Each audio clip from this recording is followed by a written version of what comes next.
I'll never forget the day I realized I was slowly murdering my garden soil.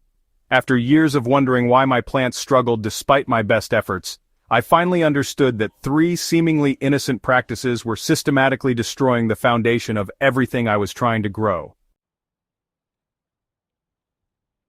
The most frustrating part? These mistakes are so common that most gardeners don't even recognize them as problems. If your plants seem to work harder for smaller results each season, if your soil feels more like concrete every year, or if you find yourself adding more fertilizer with diminishing returns, you're probably making the same soil-killing mistakes that cost me years of gardening frustration. Mistake number 1. Compaction, the silent plant killer. Soil compaction might be the most underestimated threat to garden productivity, largely because its effects develop gradually and often get blamed on other factors. Every time you walk on wet soil, drive equipment over garden beds, or even till when conditions aren't perfect, you're crushing the delicate pore structure that plant roots depend on for survival.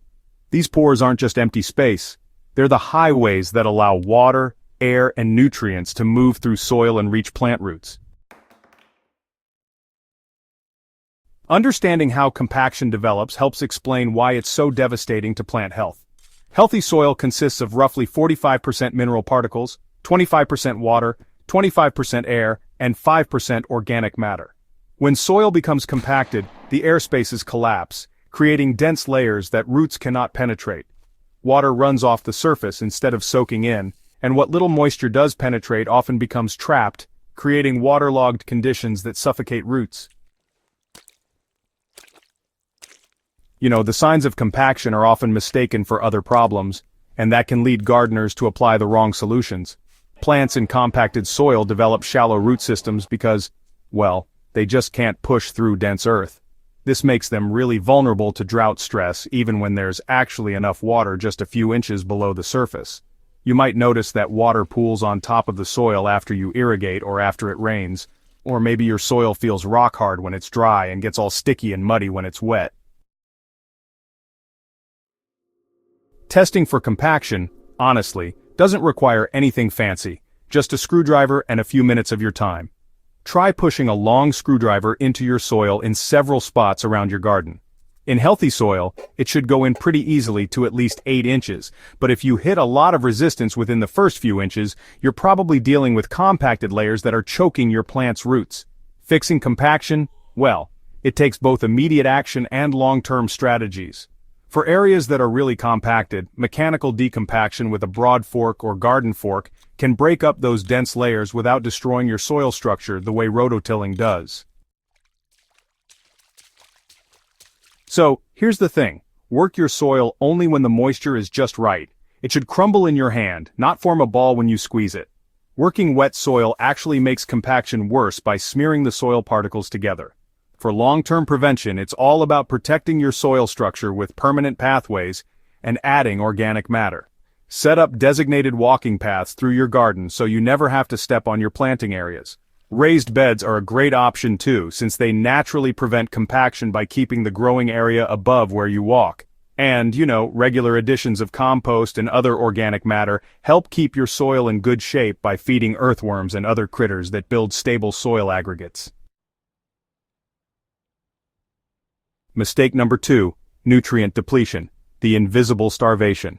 Nutrient depletion happens so gradually that most gardeners don't realize their soil is becoming less fertile until plant performance declines dramatically.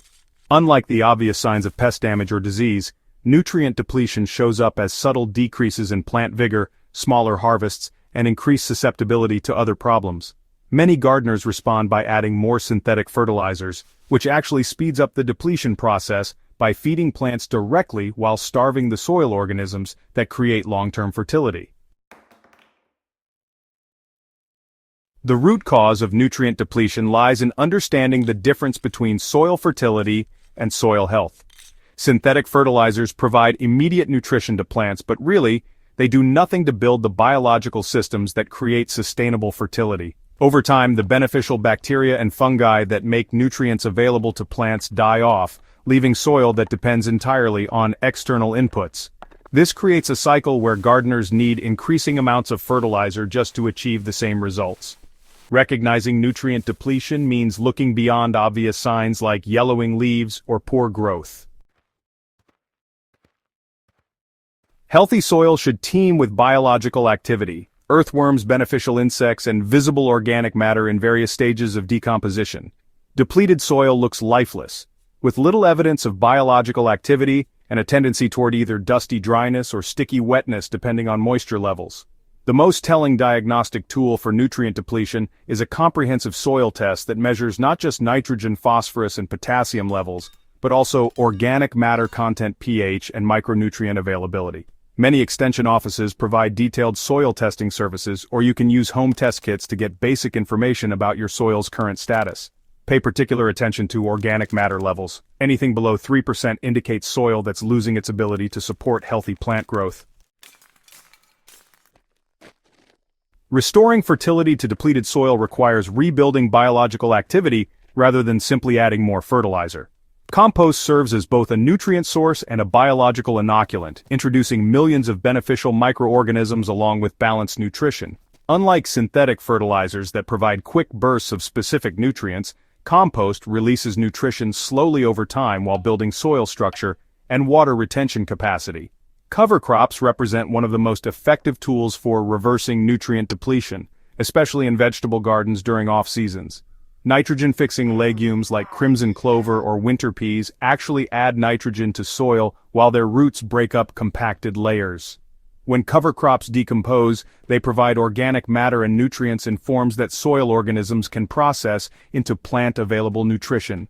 Mistake number 3, lack of organic matter, the foundation failure. Organic matter deficiency underlies most other soil problems, yet it's the aspect of soil health that gardeners most often ignore. Healthy soil should contain at least 3 to 5% organic matter, but most suburban soils contain less than 2%. This deficiency affects every aspect of soil function: water retention, nutrient availability, soil structure, and biological activity all depend on adequate organic matter levels. Understanding what organic matter actually does in soil helps explain why its absence is so devastating. Organic matter acts like a sponge, holding water during dry periods and providing drainage during wet conditions. It serves as both food and habitat for beneficial soil organisms, creating the biological activity that makes nutrients available to plants. Organic matter also acts as a buffer against pH extremes and helps soil maintain stable temperatures that promote root growth. The absence of organic matter creates a cascade of problems that compound over time. Without adequate organic matter, soil loses its ability to hold water, requiring more frequent irrigation and making plants vulnerable to drought stress. Nutrient cycling breaks down because there aren't enough soil organisms to break down organic materials and make nutrients available to plants. Soil structure deteriorates, leading to compaction and poor root penetration. Identifying organic matter deficiency often requires looking at soil color and texture rather than obvious plant symptoms. Healthy soil should be dark brown or black with a rich, earthy smell. Soil lacking organic matter tends toward gray or tan colors and may have little discernible smell. The texture should be crumbly and hold together loosely when squeezed, rather than forming hard clods or dusty powder. Building organic matter levels requires consistent long-term effort rather than quick fixes. Every addition of compost, every fallen leaf that's allowed to decompose in place, and every cover crop that's grown and incorporated adds to soil organic matter levels. The key is understanding that organic matter is constantly being consumed by soil organisms, so regular additions are necessary to maintain healthy levels. The most efficient approach to building organic matter involves using multiple strategies simultaneously. Regular compost applications provide immediate organic matter while supporting biological activity.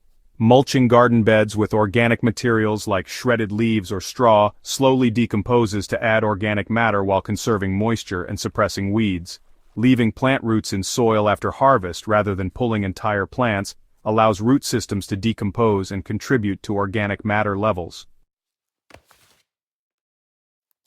Creating long-term soil health, really means fixing these three critical mistakes by shifting from a management mindset to a stewardship approach that builds soil health over time. The goal isn't just solving immediate problems but creating soil systems that become more productive and resilient with each passing season. This means viewing every garden practice through the lens of soil health and making decisions that support long-term biological activity rather than just short-term convenience. Successful soil restoration, honestly, integrates solutions to all three problems instead of just addressing them separately.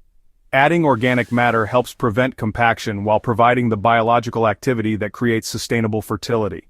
Preventing compaction protects the soil structure that allows organic matter to function properly. And building fertility through biological means creates the plant health that produces abundant organic matter through root growth and leaf drop. The timeline for soil restoration varies depending on your starting conditions and the intensity of your efforts, but most gardeners see significant improvements within a single growing season. Soil structure improvements from organic matter additions become apparent within weeks, while biological activity increases can be seen through earthworm populations and improved plant performance within just a few months. Monitoring progress really helps maintain motivation during the soil restoration process. Simple observations like easier digging, better water penetration, and more earthworm activity are great signs that your efforts are working. And, more formal measurements like annual soil tests can track improvements in organic matter levels and nutrient availability over time. So, are you ready to stop making these soil-killing mistakes and start building the foundation for incredible garden productivity? Share your biggest soil challenges in the comments below, and let us know which of these three mistakes you've been unknowingly making in your own garden. Subscribe to Hydrohaven for more essential gardening wisdom that addresses root causes rather than just symptoms, and share this guide with fellow gardeners who are ready to transform their soil from a liability to an asset.